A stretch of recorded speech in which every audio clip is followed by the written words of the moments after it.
we're looking at these spheres of influence, whether it be the China tech sphere of influence or the US tech sphere of influence. And what you see happening now is the US um, leaning, if you will, on its allies to say, please do not use Chinese technology. So you've got great countries in Europe and you've got smaller developing countries who are ready to roll out on 5G. They're ready to go with Huawei, and the US says, please don't. So now you've got a country that is being asked to delay its technological future for the sake of keeping the US and its technology sphere happy. If the US had a competing product, you could at least make the argument and say, okay, buy US made 5G equipment, don't buy Huawei. I get it. That one is just, that would be a very simple commercial argument that our discussion would be very short.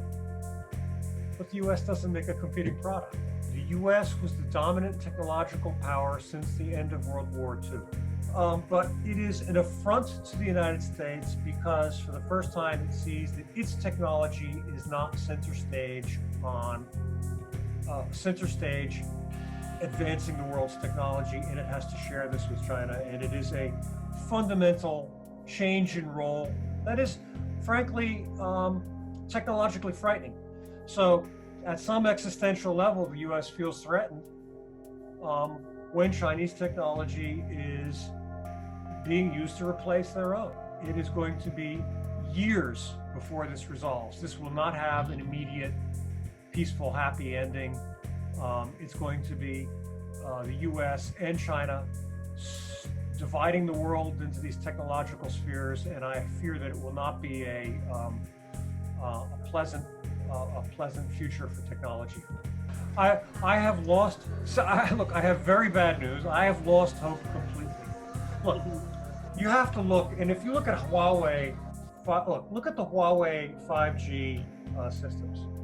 They were buying components from the United States. The US put on export restrictions, banning the export of all of these components. So what you see is that US companies were hurt very badly by this ban.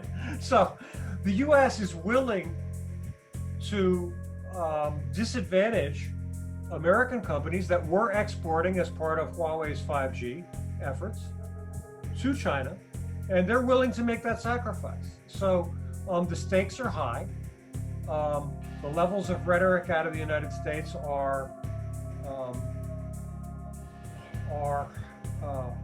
saddening to me as somebody who loves the US as his mother and perhaps China as my father after a decade now. It's like watching a family fight.